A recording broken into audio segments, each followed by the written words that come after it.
I got into doing hummingbird feeders a couple of years ago and realized that one feeder gets controlled by one hummingbird who dominates and controls it. So I started putting many of them out, and that progressed to more and more and more of them, to the point that on some weeks I'll actually go through 25 gallons of hummingbird food, which takes, of course, a lot of work, a lot of prep work, and a lot of cleaning time.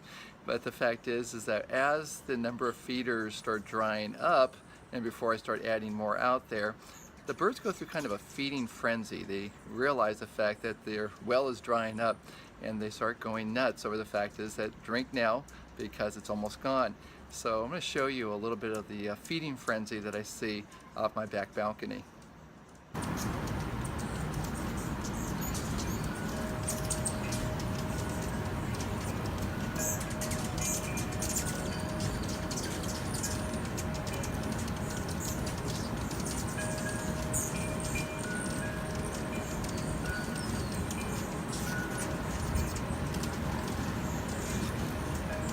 This is my prep station on my side balcony with hummingbird feeders that have been cleaned and ready to be filled.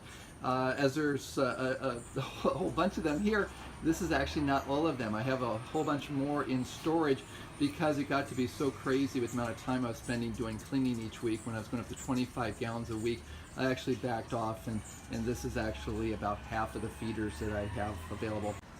I finished making another batch of hummingbird juice, and it's a 4-to-1 ratio between water and sugar, and that fills up 22 of these containers, which are a 1/3 gallon each. So it's just over 7 gallons that I just made here, and they'll be put together and installed into the front and back balconies of my house.